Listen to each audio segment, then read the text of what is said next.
imagine that you have some number of pair plus some extra electron in this island. Now, you should pay a charging energy, but minus delta, because it's very suitable for superconductor to accept this electron and form a pair.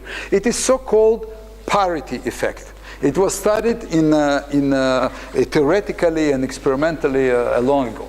So basically, the difference between even and odd steps is plus minus 2 delta, plus charging energy, which is a fixed number in our case.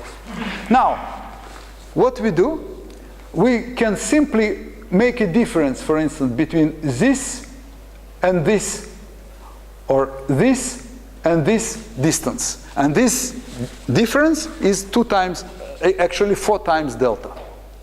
Simply 4 times delta. Look how it works.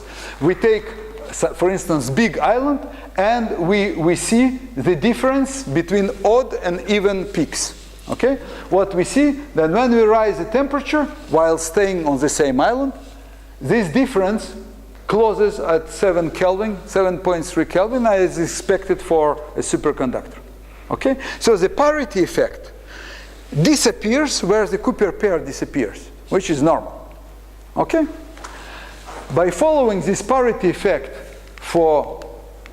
in different islands of different sizes, we plotted the gap as a function of volume. Okay? And what we saw, that for larger islands, we have a superconducting gap which corresponds to the bulk gap of lead. Then, for smaller and smaller sizes, it goes a little bit up. The fact that we cannot understand for the moment, because the islands are not spherical, so we don't expect this shell effect as predicted by some theorists. But there is effect of increase, and then it goes down abruptly. So for smallest islands, we don't see parity effect even at low temperature. It means that they are not superconducting. While we do see these peaks, but the distance between odd peaks and even peaks is exactly the same. So no Cooper pairs inside. And this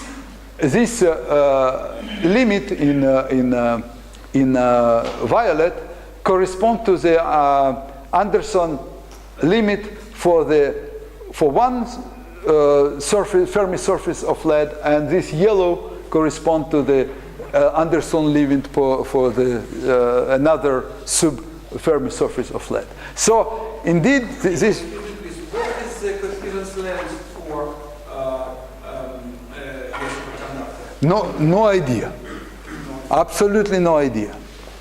I think that unlike superconductors on silicon, here they are in clean limit, in sense that the mean stream path is still larger. Mean stream path is larger than the size of the sample.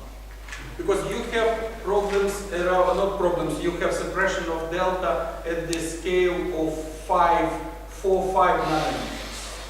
Volume is around 100. Yes. Nanometers cubed. So yes. It is 4-5. Yes. Yes. Yes. But the islands, they are tricky. They are not. They have no. You see how they are. Yeah. Yeah, they are just sort of prisms, line prisms, and etc. etc. Okay. So you expect the same closing of this even odd distances with magnetic field, no? Because you should also reduce. Yes. Yes. Definitely.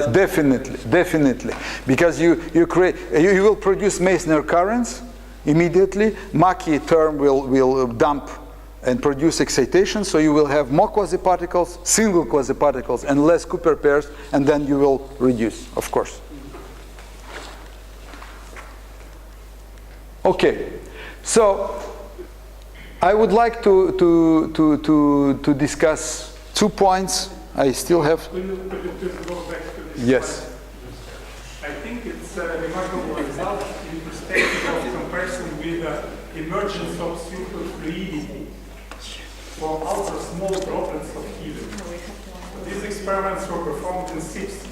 What is the critical size where superfluidity So it turns out to be between 80 and 90 atoms only.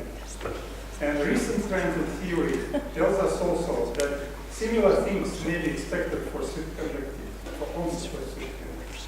Not in the conventional formulation of Anderson, but very similar to what's going on with superconductivity. And this shows remarkably well that it's really pretty similar because the volume is very small. Yeah, right.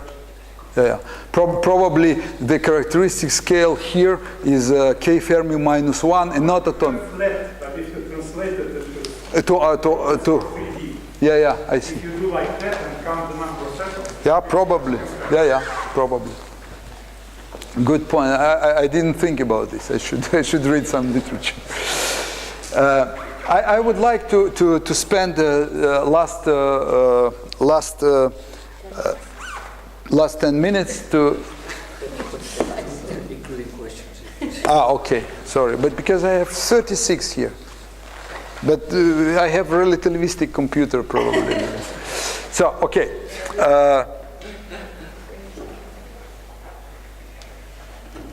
Okay, I will discuss one point with individual scatterers. Okay, you remember we discussed it already in case of planar waves. If you have some voids or some defects, then the planar waves scatter. Okay, in superconductors, the Cooper pairs are made of 2 electrons.